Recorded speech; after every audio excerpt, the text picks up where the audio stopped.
Hello, അസ്സലാമു അലൈക്കും.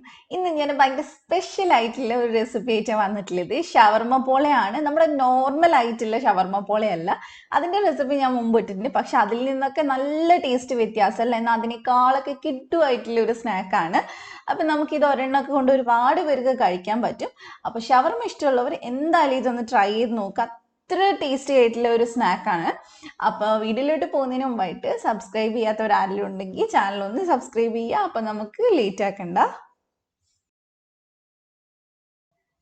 അപ്പോൾ ആദ്യം തന്നെ നമുക്ക് ഇതിൻ്റെ മസാല ഉണ്ടാക്കണം. അതിന് വേണ്ടിയിട്ട് ഞാനിവിടെ ഒരു 2 ടേബിൾ സ്പൂൺ സൺഫ്ലവർ ഓയിൽ ഒഴിച്ചിട്ടുണ്ട്. അതിനകത്തോട്ട് നമ്മൾ 1 ടീസ്പൂൺ ഇഞ്ചി വെളുത്തുള്ളി പേസ്റ്റ് ചേർത്ത് കൊടുക്കുന്നുണ്ട്. എന്നിട്ട് അത് നന്നായിട്ടൊന്ന് നമുക്കൊന്ന് ഫ്രൈ ചെയ്തെടുക്കാം. പേസ്റ്റ് തന്നെ വേണമെന്നില്ല, ഇഞ്ചി വെളുത്തുള്ളി ഒന്ന് ചതച്ചെടുത്തിട്ട് ചേർത്താലും മതി. ഇനി നമുക്ക് ഇതിനകത്തോട്ട് വേണ്ടത് ബോൺലെസ് ആയിട്ടുള്ള ചിക്കൻ ആണ്. അത് ചെറിയ പീസായിട്ട് കട്ട് ചെയ്തതാണ്. അത് നമ്മൾ ഇതിലേക്ക് ചേർത്ത് കൊടുക്കുന്നുണ്ട്. ഏകദേശം ഒരു കട്ട് ചെയ്തതിന് ശേഷം ഏകദേശം ഒരു 1/2 കപ്പ് ഉണ്ട് മൊത്തത്തിൽ. അപ്പം നന്നായിട്ട് നമുക്ക് ഇതൊന്ന് ഇനി ഫ്രൈ ചെയ്തെടുക്കണം. ഇടുമ്പോൾ തന്നെ നമ്മൾ ഫുൾ ഫ്ലെയിമിൽ ഇട്ടിട്ട് വേണം ഇതൊരു 2 മിനിറ്റ് ഒന്ന് വഴറ്റിയെടുക്കാനായിട്ട്. അപ്പോൾ ഇനി നമുക്ക് തീ കുറച്ച് വെച്ചിട്ട് ഇതിൽ 1 ടീസ്പൂൺ മുളക് പൊടി, 1/2 ടീസ്പൂൺ മല്ലിപ്പൊടി, 3/4 ടീസ്പൂൺ കുരുമുളക് പൊടി, 1/4 ടീസ്പൂൺ ഗരം മസാല, ഇത്രയും സാധനങ്ങൾ ചേർത്തിട്ട് നന്നായിട്ട് ഒന്നുകൂടെ മിക്സ് ചെയ്തെടുക്കുക. ഇതിൽ നന്നായിട്ട് മസാല പിടിച്ചിരിക്കും. ഒരു സ്പെഷ്യൽ ടേസ്റ്റുള്ള ഒരു മസാലയാണ്. കുറച്ചുകൂടെ സ്പൈസിയാണ്. എല്ലാവർക്കും ഇഷ്ടമാവുന്ന ഒരു ടേസ്റ്റാണ്. അപ്പോൾ ആവശ്യത്തിന് ഉപ്പും കൂടി ഇട്ട് കൊടുത്തിട്ടുണ്ട്. നമുക്ക് ഒന്നുകൂടെ ഒന്ന് മിക്സ് ചെയ്തെടുക്കുക. ഇനി നമ്മൾ ഈ ചിക്കൻ ഒന്ന് അടച്ച് വെച്ചിട്ട് ഒന്ന് വേവിച്ചെടുക്കുക. അഥവാ ഒരുപാട് ഡ്രൈ ആണെന്ന് തോന്നുകയാണെങ്കിൽ ഒരു 1/4 കപ്പ് വെള്ളം ഒഴിച്ചിട്ട് ഒന്ന് വേവിച്ചെടുത്താലും മതി. ഞാനൊരു 2 ടീസ്പൂണോളം വെള്ളം ഒഴിച്ച് കൊടുത്തിട്ടുണ്ടായിരുന്നു. അപ്പോൾ ഒരുപാട് ഡ്രൈ ആക്കി വേവിക്കേണ്ട. ഇതുപോലെ കുറച്ച് ഗ്രേവി ഉണ്ടാവണം. അതിനകത്തോട്ട് ഞാൻ ഒരു കുഞ്ഞ് സവാള ചേർത്തിട്ടുണ്ട്. അതുപോലെ തന്നെ ഒരു ക്യാരറ്റിന്റെ പകുതി, പിന്നെ ഒരു 1/4 കപ്പിന്റെ 1/2 കപ്പിന്റെ ഇടയിൽ ക്യാബേജ് ചേർത്തിട്ടുണ്ട്. ഒരു തക്കാളിയുടെ പകുതി ചേർത്തിട്ടുണ്ട്. ക്യാബേജ് ഒരുപാട് കഴിക്കാൻ ഇഷ്ടമല്ലെങ്കിൽ 1/4 കപ്പ് മാത്രം ചേർത്ത് കൊടുത്താൽ മതി. ഒത്തിരി ചേർത്ത് കഴിഞ്ഞാൽ ചിലപ്പോൾ നിങ്ങൾക്ക് ഇഷ്ടമാവണമെന്നില്ല. ഇനി നന്നായിട്ട് മിക്സ് ചെയ്തെടുക്കുക. അപ്പം നന്നായിട്ട് മിക്സ് ചെയ്തിട്ടുണ്ട്. നമ്മൾ ഇനി ഇത് ഒരുപാട് നേരം ഇട്ട് വഴറ്റൊന്നും വേണ്ട, നമുക്ക് അടച്ചു വെച്ച് വേവിക്കാൻ പറ്റുന്നതാണ്. അപ്പം ഇനി ഇതിലേക്ക് ഞാൻ ഒരു നാരങ്ങയുടെ പകുതിയും കൂടി ചേർത്ത് കൊടുക്കുന്നുണ്ട്. ചെറിയൊരു പുളിപ്പ് കിട്ടാൻ വേണ്ടിയിട്ടാണ്. അപ്പം അതുകൂടെ ചേർത്ത് കൊടുത്തിട്ടുണ്ട്. ഇനി നമുക്ക് ഒന്നും കൂടി ഒന്ന് മിക്സ് ചെയ്തെടുക്കാം. അപ്പം നന്നായിട്ട് ഇതേ ഞാൻ മിക്സ് ചെയ്തെടുത്തിട്ടുണ്ട്. ഇനി നമുക്ക് ഇതിലേക്ക് കുറച്ച് ഉപ്പ് ചേർത്ത് കൊടുക്കാം. ചേർക്കുമ്പോൾ ശ്രദ്ധിക്കുക, കാരണം നമ്മൾ ഇതിൽ മയണൈസ് ഒക്കെ ചേർക്കുന്നുണ്ട്. അപ്പോൾ ഉപ്പ് ഒരുപാട് അങ്ങ് കൂട്ടിയിടണ്ട. അപ്പം ഇനി നമുക്ക് ഇതൊന്ന് അടച്ച് വെച്ചിട്ട് ഒന്ന് വേവിച്ചെടുക്കണം. ഒത്തിരി അങ്ങ് കുഴഞ്ഞു പോകുന്നു വേണ്ട, ചെറുതായിട്ട് ആ കടിക്കുന്ന പരുവൊന്ന് മാറി കിട്ടിയാൽ മതി. അപ്പം അതിന് ശേഷം നമ്മൾ ഇതിലേക്ക് 1.5 ടേബിൾ സ്പൂൺ ടൊമാറ്റോ സോസ് ചേർത്ത് കൊടുത്തിട്ടുണ്ട്. പിന്നെ ഒരു ക്യാപ്സിക്കത്തിന്റെ പകുതി ചേർത്ത് കൊടുത്തിട്ടുണ്ട്. അപ്പോൾ അതും കൂടി ചേർത്തിട്ട് നന്നായിട്ട് ഇതൊന്ന് മിക്സ് ചെയ്തെടുക്കണം. ക്യാപ്സിക്കം ചേർത്തിട്ട് ഒത്തിരി നേരം വഴറ്റേണ്ട ആവശ്യമില്ല. അപ്പോൾ ഇനി നമ്മൾ ഇതിലേക്ക് ചേർക്കുന്നത് മയണൈസ് ആണ്. അപ്പോൾ ഞാനിവിടെ ഒരു 4 ടേബിൾ സ്പൂണോളം മയണൈസ് ചേർത്തിട്ടുണ്ട്. അപ്പോൾ നിങ്ങളുടെ മസാലേൻ്റെ ആ ഒരു അളവനുസരിച്ച് ചേർത്ത് കൊടുക്കുക. ഒരുപാട് മസാല ഇല്ലെങ്കിൽ 2-3 സ്പൂണ് ചേർത്ത് കൊടുത്താൽ മതി. അപ്പം നന്നായിട്ട് ഇത് ഞാൻ മിക്സ് ചെയ്തെടുത്തിട്ടുണ്ട്. ഈ ഒരു പരുവത്തിൽ വേണം കിട്ടാൻ, വെള്ളം പോലെ ആയി പോരുത്, കാരണം കട്ടിയുള്ള മയണൈസ് ചേർത്ത് കൊടുക്കുക. അപ്പം നന്നായിട്ട് മിക്സ് ചെയ്തിട്ടുണ്ട്. തീ നമ്മൾ ഓഫ് ചെയ്തിട്ടുണ്ട്. അതിനുശേഷമാണ് നമ്മൾ മയണൈസും മല്ലിയിലയും ചേർത്ത് കൊടുക്കുന്നത്. അപ്പോൾ കുറച്ച് മല്ലിയിലയും കൂടെ ചേർത്തിട്ട് മിക്സ് ചെയ്തെടുത്ത് നമ്മുടെ മസാല റെഡിയായി. നല്ല കിടുക്കനായിട്ടുള്ള മസാലയാണ് കേട്ടോ. കഴിച്ചു കഴിഞ്ഞാൽ ഒരു രക്ഷയില്ല, നിങ്ങൾ ചുമ്മാ തിന്ന് തീർക്കും. അത്ര ടേസ്റ്റുള്ള ഒരു മസാലയാണ്. അപ്പോൾ ഇനി നമുക്ക് മുട്ടയാണ് കേട്ടോ വേണ്ടത്. അപ്പോൾ 5 മുട്ട ഞാൻ എടുക്കുന്നുണ്ട്. 5 മുട്ടനെ കൊണ്ട് എനിക്ക് അത്യാവശ്യം നന്നായിട്ട് ചെയ്യാൻ പറ്റിയിട്ടുണ്ടായിരുന്നു. അപ്പോൾ അത്യാവശ്യം വലിപ്പമുള്ള മുട്ടയും കൂടിയാണ്. അതിലേക്ക് ആവശ്യത്തിന് ഉപ്പ് ചേർത്ത് കൊടുക്കാം.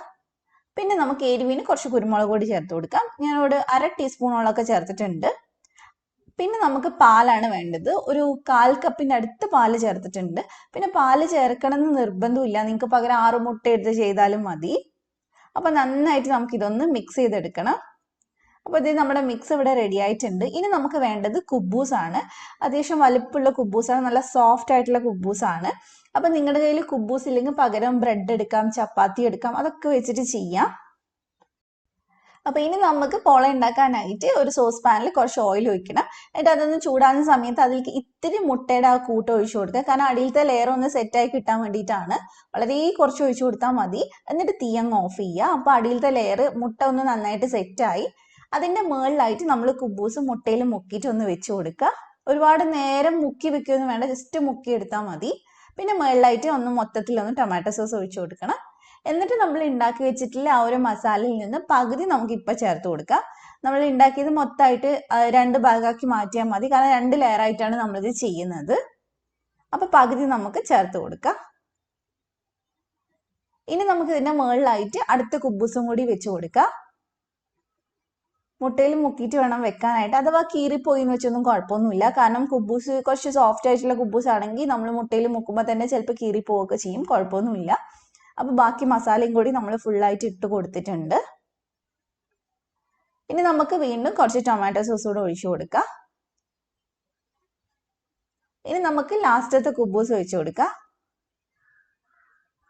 ഇത് പാത്രം കുറച്ച് വലുതായതുകൊണ്ട് തന്നെ സൈഡിലൊക്കെ ഫുള്ള് ഗ്യാപ്പ് ഉണ്ട്. അപ്പോൾ അവിടെയൊക്കെ ഞാൻ കുബൂസ് കട്ട് ചെയ്തിട്ട് ഫുള്ളായിട്ട് വെച്ച് കൊടുക്കുന്നുണ്ട്. നിങ്ങൾക്ക് വേണമെങ്കിൽ മുട്ടയിൽ മുക്കിയിട്ട് കട്ട് ചെയ്ത് ചേർത്ത് കൊടുക്കാം, അല്ലെങ്കിൽ ഡയറക്റ്റ് ആയിട്ട് കട്ട് ചെയ്തിട്ട് കൊടുക്കാം. പക്ഷെ മുട്ട എല്ലാവരുടെയും ഒഴിക്കുമ്പോൾ വരണം, അത് നിർബന്ധമായിട്ട് ശ്രദ്ധിക്കണം. അപ്പോൾ നമ്മളിത് ബാക്കി മുട്ട ഇത് സൈഡിൽ കൂടെ ഒക്കെ ഒഴിച്ചിട്ടുണ്ട്. അപ്പോൾ സൈഡിൽ നമ്മൾ വെച്ചിട്ടുള്ള കുബൂസിലൊക്കെ മുട്ട നന്നായിട്ട് പിടിക്കണം, എന്നാലേ എല്ലാം സെറ്റായിട്ട് കിട്ടുള്ളൂ. അപ്പോൾ ഇനി നമുക്ക് നന്നായിട്ട് പ്രസ് ചെയ്ത് കൊടുക്കാം. അപ്പോൾ സൈഡിലുള്ള ആ ഒരു കുബൂസിലൊക്കെ മുട്ട നന്നായിട്ട് പിടിക്കും. എല്ലാം ഒന്ന് നന്നായിട്ടൊന്ന് മുട്ടയിൽ മുക്കി കൊടുക്കുക. പാത്രം കറക്റ്റ് പാത്രമാണെങ്കിൽ കുഴപ്പമില്ല കേട്ടോ, എൻ്റെ ഇച്ചിരി വലുപ്പമുള്ള പാത്രം ആയതുകൊണ്ടാണ്. ഇനി നമുക്ക് ഇതിൻ്റെ മുകളിലായിട്ട് ഡെക്കറേഷൻസ് എന്താ വേണ്ടതെന്ന് വെച്ചാൽ ചെയ്ത് കൊടുക്കാം. ഞാൻ കുറച്ച് തക്കാളി അതുപോലെ തന്നെ മല്ലിയിലയും ക്യാപ്സിക്കം കൂടി ഇട്ടിട്ടുണ്ട്. അപ്പോൾ ഇനി നമുക്ക് ഇതൊന്ന് അടച്ചു വെച്ച് വേവിച്ചെടുക്കണം. വേവിക്കുമ്പോൾ നമ്മൾ ഡയറക്റ്റ് ഈ പാത്രം ഗ്യാസിൽ വെക്കരുത്, അടിയിൽ എന്തെങ്കിലും വെച്ചിട്ട് വേണം അതിൻ്റെ മുകളിൽ ഇത് വെക്കാനായിട്ട്. അപ്പം നമ്മൾ കറക്റ്റ് ടൈം പറയുന്നില്ല, ഏകദേശം ഒരു 20-25 മിനിറ്റ് ഒക്കെ എനിക്ക് എടുത്തിട്ടുണ്ടായിരുന്നു. അപ്പോൾ അത് നിങ്ങളുടെ ആ ഒരു പാത്രത്തിനനുസരിച്ച് മാറ്റം വരാം. അപ്പോൾ ഇടയ്ക്കൊന്ന് തുറന്ന് നോക്കിയിട്ട് മേലത്തെ മുട്ടയൊക്കെ നന്നായിട്ട് ഡ്രൈ ആയിട്ടുണ്ടോ എന്ന് നോക്കിയാൽ മതി, അപ്പോൾ നിങ്ങൾക്ക് മനസ്സിലാവും. അപ്പോൾ അതേ മുട്ടയൊക്കെ നന്നായിട്ട് ഡ്രൈ ആയിട്ടുണ്ട്, സൈഡൊക്കെ നന്നായിട്ട് മുട്ട വെന്തിട്ടുണ്ട്. അപ്പോൾ ഇനി നമുക്ക് വേറൊരു പാത്രത്തിൽ ഓയിൽ തടവിയിട്ട് അതിനകത്തോട്ട് ഒന്ന് തിരിച്ചിട്ട് കൊടുത്താൽ മതി. തിരിച്ചിട്ടിട്ട് ഒരു 2 മിനിറ്റ് വേവിച്ചാൽ മതി, ഒന്ന് കളറാവാൻ വേണ്ടിയിട്ട്.